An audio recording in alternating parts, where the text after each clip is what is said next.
Hi friends, आप सभी का स्वागत है सिविल सर्विसेज का अड्डा में।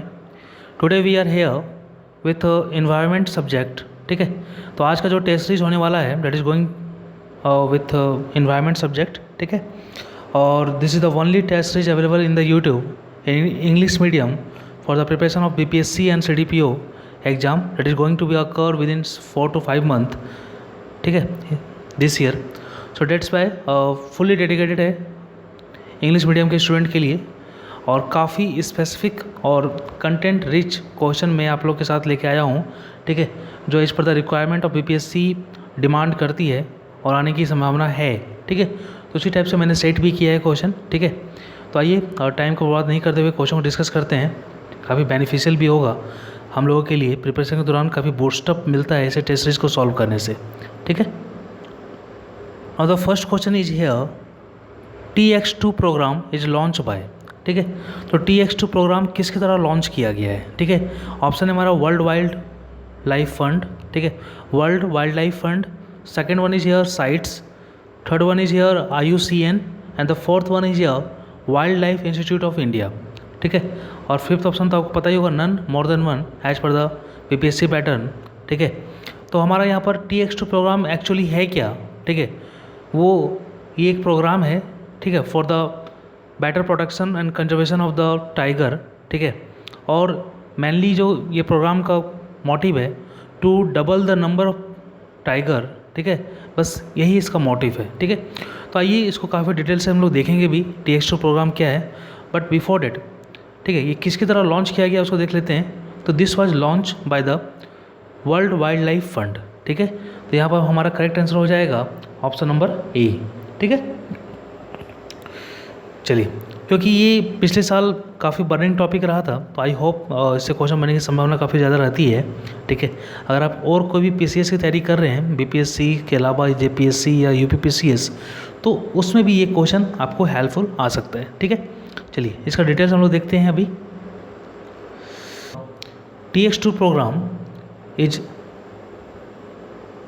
TX2 program was launched by World Wildlife Fund in 2010। ठीक है, 2010 में ये लॉन्च हुआ है प्रोग्राम। ठीक है, वर्ल्ड वाइल्ड लाइफ फंड के द्वारा। ठीक है, सेकेंड पॉइंट क्या है कि ये जो प्रोग्राम है दिस वाज मैंडेटेड, ठीक है, with a target to double the number of tiger up to 2022 यानी 2022 तक। ठीक है, हमको टाइगर की संख्या को डबल करना है। ठीक है, इसमें टोटल 12 कंट्रीज पार्टिसिपेट किए थे including India, Nepal. Okay, now the third point is here, Pilibhit tiger reserve of UP got this award on doubling the number of tiger in 4 years against the target of 10 years। यानी जो Pilibhit tiger reserve है हमारा ये उत्तर प्रदेश में, ठीक है, उसने ये अवार्ड 4 साल में ही अचीव कर लिया है। ठीक है, against the target of 10 year, यानी टारगेट 10 ईयर का था लेकिन उसने 4 साल में ही इसको अचीव कर लिया है।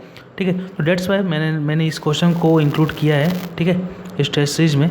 ठीक है, तो ये हमारा TX2 प्रोग्राम था। ठीक है, चलिए आपसे ऐसे भी क्वेश्चन पूछा जा सकता है कि TX2 program is related for the conservation of lion, elephant, tiger and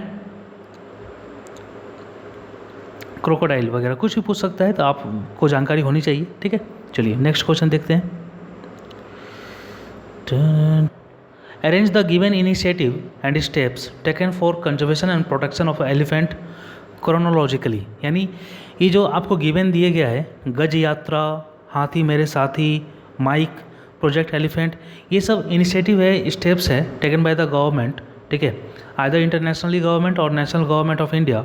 ठीक है, for the conservation and management of the conservation and protection of the elephant. ठीक है, तो ये जो इनिशिएटिव लिया गया था इसको हमको क्रोनोलॉजिकल मैनर में अरेंज करना है, किस ईयर में लिया गया था उस हिसाब से। ठीक है, गज यात्रा जो है ये हमारा 2017 का इनिशिएटिव है। ठीक है, किस साल का इनिशिएटिव है? 2017 का इनिशिएटिव है। गज यात्रा 2017 का है। ठीक है, 2017 को ये इनिशिएटिव सेट किया गया था union ministry of environment, forest and climate change के द्वारा। हाथी मेरे साथी को, ठीक है, 2011 में सेट किया गया है। 2011 में ये इनिशिएटिव आया था। ठीक है, और माइक जो है इसका फुल फॉर्म होता है monitoring of illegal killing of elements, ठीक है, sorry, monitoring of illegal killing of elephants, ठीक है। तो this initiatives has taken by the sites in 2003, यानी 2003 को ये इनिशिएटिव आया है, ठीक है। तो आई होप आप लोगों को इतना तो समझ में आ ही गया होगा।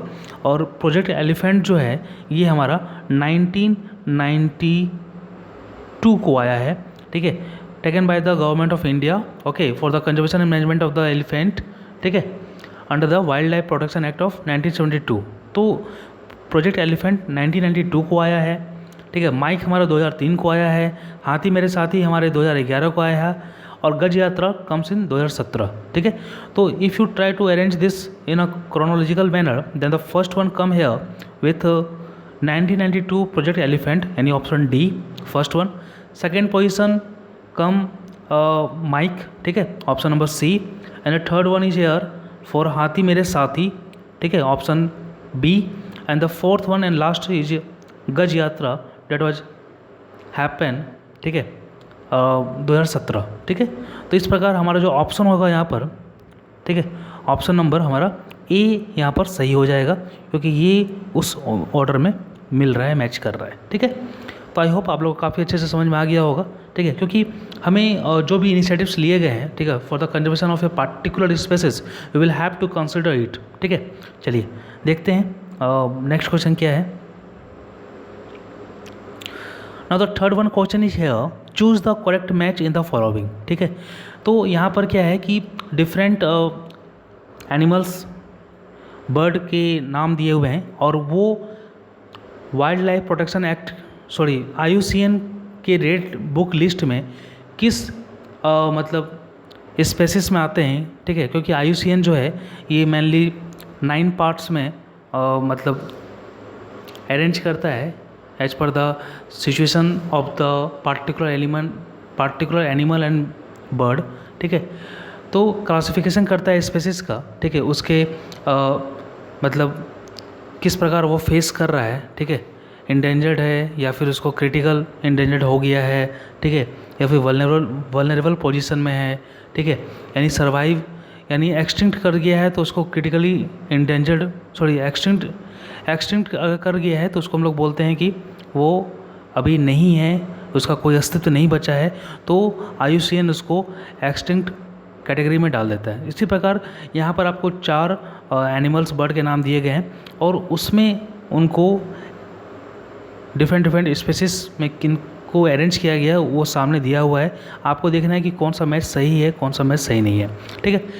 If you come here, option number A, Ganga river dolphin, ठीक है, इसको IUCN ने इंडेंजर्ड स्पेसिस में डाला है, ठीक है, सही है, सॉरी, ये सही है, गंगा रिवर डॉल्फिन जो है ये इंडेंजर्ड स्पेसिस में है।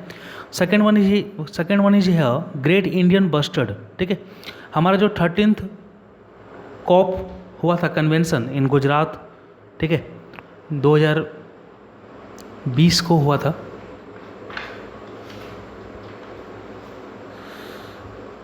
हुआ था, कॉप 13 भी बोलते हैं उसको, ठीक है। उसमें ग्रेट इंडियन बस्टर्ड को मैस्कॉट के रूप में मतलब सेलेक्ट किया गया था, तो वो IUCN के लिस्ट में क्रिटिकली इंडेंजर्ड स्पेसिस में आता है, तो ये भी सही है, ठीक है। The second one option is also right, ठीक है।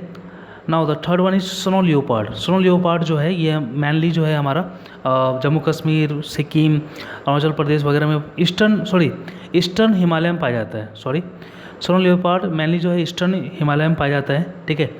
तो इसको IUCN ने वल्नरेबल स्पेसिस के कैटेगरी में डाला है, ये भी सही है। Now the fourth one is your elephant, ठीक है, तो elephant comes in the endangered species, ये भी IUCN के द्वारा इंडेंजर्ड स्पेसिस में इसको शॉर्टलिस्ट किया गया है, तो also the option D is also correct, ठीक है। इस प्रकार चारों के चारों ऑप्शन सही हैं, ठीक है, तो हमारा करेक्ट आंसर हो जाएगा option number E, that is more than 1, okay. I hope आप लोगों को समझ में आ रहा होगा काफ़ी अच्छे से, ठीक है। Here the fourth question is match the following as a famous habitat for given one, यानी बहुत सारे ऐसे मतलब एनिमल्स, बर्ड्स वगैरह मिलते हैं, ठीक है, जो एक पार्टिकुलर हैबिटेट में, जैसे national park wild life sanctuary या फिर बायोस्फीयर रिजर्व हो गया, तो वहाँ पर उनको स्पेशली वो उस चीज़ के लिए फेमस होते हैं कि हाँ, जैसे ये जो पार्टिकुलर नेशनल पार्क है यहाँ पर इस टाइप का स्पेसिस मेनली पाया जाता है। तो इस प्रकार मतलब एक प्रकार का फेमस हैबिटेट के रूप में वो मतलब जाना जाता है। ठीक है, तो वही आप लोग को देखना है कि यहाँ पर जो दिया गया है गिर नेशनल पार्क, डचीगम नेशनल पार्क, इसमें कौन सा स्पेसिस का हैबिटेट मतलब फेमस है। ठीक है, मेनली ये स्पेसिस वहीं पे पाया जाता है, इस प्रकार हम लोग को अरेंज करना है। ठीक है, तो first one is Gir national park, second one is Dachigam national park, third one is Kaziranga national park and the fourth one is Keoladeo Ghana national park. ठीक है, मैचिंग में क्या है, हांगुल है, वन हॉर्न राइनोसॉर्स है, एशियाटिक लायन है, साइबेरियन क्रेन है। तो हम लोग को पता है कि ये जो गिर जो नेशनल पार्क है हम लोग का, ठीक है, गिर नेशनल पार्क, उसमें मेनली क्या पाया जाता है, उसमें हमारा एशियाटिक लायन पाया जाता है। क्या पाया जाता है, एशियाटिक लायन। ठीक है, नाउ डचीगम नेशनल पार्क में क्या पाया जाता है, डचीगम नेशनल पार्क जो हमारा जम्मू कश्मीर में मिलता है, वहाँ पर हमारा हांगुल पाया जाता है। ठीक है, चलिए, Kaziranga national park is famous for the habitat of one horn rhinoceros. ठीक है, यानी ऑप्शन नंबर 2 हो जाएगा सी का। And the third one is, fourth one is ठीक है, कोइलाडो घाना नेशनल पार्क जो है this is famous for Siberian crane. यानी कौन सा पार्टिकुलर नेशनल पार्क किस स्पेसिस के लिए फेमस है, हम लोग को यहाँ पर मैच करना है और ये चीज़ आप लोग को याद भी करनी है। ठीक है, अगर हम लोग को रॉयल बंगाल टाइगर की बात करेंगे तो वो कौन है जी, वो तो सुंदरबन है। ठीक है, तो इस प्रकार हम लोग को अरेंज करना पड़ेगा, हम लोग को याद करना पड़ेगा, देखना पड़ेगा। ठीक है, फिलहाल यहाँ पर जो गिवन क्वेश्चन है उसके अनुसार ऑप्शन नंबर ए का 1 हो जाएगा, सॉरी 3 हो जाएगा। ठीक है, तो ऑप्शन नंबर ए का 3 कहाँ पर है, ऑप्शन नंबर ए में है। तो यानी अगर आप लोग को एक भी आता होगा तो आप लोग यहाँ पर करेक्ट आंसर चूज कर सकते थे। ठीक है, डचीगम का हांगुल होगा 1, बी का 1 सही है, और इस प्रकार सी का जो होगा वो काजीरंगा का 2 होगा, सही है। ठीक है, इस प्रकार हमारा ऑप्शन नंबर ए सही है। ठीक है, चलिए फिफ्थ क्वेश्चन देख लेते हैं, that is about the coral reefs. ठीक है, कोरल रीफ क्या है, coral reef are found in which of the given area. ठीक है, क्वेश्चन हमारा ये पूछ रहा है कि कौन कौन से एरिया में पाया जाता है, पार्टिकुलरली इंडिया की बात की जा रही है कि इंडिया में किस किस पार्ट में मिलता है। ठीक है, ऑप्शन क्या दिया हुआ है, Lakshadweep, second one is here gulf of Khambhat, next gulf of Kutch, next gulf of Mannar and the fifth one is here none more than 1। ठीक है, तो आप लोगों को सभी का लोकेशन पता होना चाहिए कि गल्फ ऑफ मन्नार किधर है, गल्फ ऑफ कच्छ किधर है, गल्फ ऑफ खंबात किधर है। ठीक है, ये सब बेसिक जानकारी तो होनी ही चाहिए आप लोग को। ठीक है, तो देखते हैं कोरल रीफ जो है, ठीक है, इसके बारे में हम लोग काफ़ी डिटेल से देखेंगे भी, लेकिन फिलहाल जो as per the requirement of the question हम लोग देख लेते हैं कोरल रीफ कहाँ कहाँ पाया जाता है। ठीक है, कोरल रीफ जो है, ठीक है, ये लक्षद्वीप में पाया जाता है, सही है। ठीक है, लक्षद्वीप में मिलता है coral reef. The second option is here gulf of Khambhat, यानी जो तमिलनाडु के साउथ में जो है वो गल्फ ऑफ खंबात कहलाता है। ठीक है, तो यहाँ भी कोरल रीफ पाया जाता है। ठीक है, third one is option is gulf of Kutch, यानी गुजरात के जो नॉर्दर्न साइड मिलेगा आपको, ठीक है, नॉर्थ वेस्टर्न साइड, वो गल्फ ऑफ कच्छ है। ठीक है, यानी यहाँ भी कोरल रीफ मिलता है, ऐसा सही बात है, coral reef gulf of Kutch में भी मिलता है। बट सॉरी, एक मिनट मिस्टेक हो गया मुझसे, उसके लिए सॉरी है। ठीक है, गल्फ ऑफ खंबात ये हमारा अरेबियन सी में है, यहाँ पर कोरल रीफ नहीं मिलता है। गल्फ ऑफ कच्छ जो है ये गुजरात के नॉर्थ वेस्टर्न साइड है, यहाँ पर यहाँ कोरल रीफ मिलता है।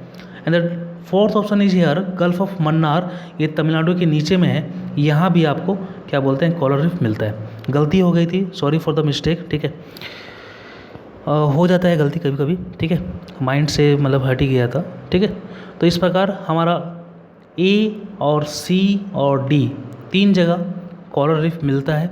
ठीक है, इस क्वेश्चन के अनुसार गल्फ ऑफ खंबात में कोरल रीफ नहीं मिलता है।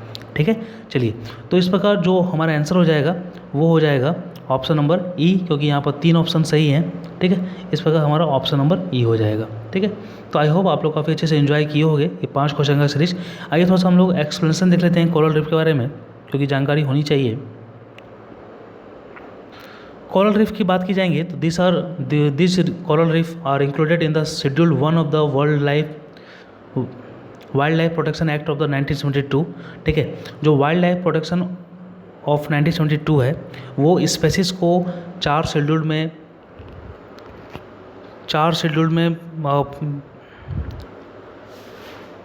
है, ये 7 शेड्यूल्ड में स्पेसीज को कैटेगराइज करता है, ठीक है। तो इस प्रकार जो हमारा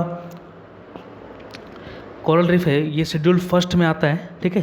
ये हमारा शेड्यूल फर्स्ट में आता है और इसी को कोरल रीफ को हम लोग रेन फॉरेस्ट ऑफ ओशियन बोलते हैं। यानी ये इतना रिच होता है, ठीक है, ये मतलब इतना न्यूट्रिएंट रिच होता है for the marine micro organism, ठीक है। तो उसके लिए मतलब एक फॉरेस्ट टाइप का काम करता है, काफ़ी अच्छा मतलब प्रोवाइड करता है और valuable amount of nutrients provide करता है for the species living in the ocean and sea and marine ocean, ठीक है। तो इस प्रकार उसको रेन फॉरेस्ट ऑफ ओशियन भी बोलते हैं, ठीक है। थर्ड क्या पॉइंट क्या बोल रहा है कि ये जो ग्रो करता है स्वेलो, क्लियर और वार्म वाटर में अच्छे से ग्रो करता है, ठीक है। थर्ड वन है national coral reef research centre is in Nicobar में national coral reef research centre भी है, ठीक है। And the last one is here type of reef, यानी कितने टाइप का कोरल रीफ होता है। तो पेच होता है, पेच reef, platform reef, atoll reef, fringing reef, barrier reef, ठीक है। एटोल रीफ जो है ये मेनली हमारा लक्षद्वीप में मिलता है। कहाँ मिलता है? लक्षद्वीप में मिलता है मेनली हमारा, ठीक है। और ये फ्रिंगिंग रीफ जो है ये gulf of Mannar, gulf of Kutch, ठीक है, और हमारा अंडमान निकोबार में मिलता है, ठीक है। और एटोल मेनली रूप से हमारा लक्षद्वीप में मिलता है। तो these are the points for the coral reef, ठीक है। इसके अलावा आप लोगों को कोरल रीफ के बारे में ये जानकारी होनी चाहिए कि ये जो होता है ये काफ़ी न्यूट्रिएंट रिच होता है, ठीक है, कोरल रीफ, ठीक है। तो इस प्रकार हमारा ये सेशन था। आई होप आप लोग काफ़ी अच्छे से एंजॉय किए होंगे, ठीक है। This was the session for the 5 question test series in the case of environment subject. I hope you well enjoy in the test series, ठीक है। Thanks, have a nice day.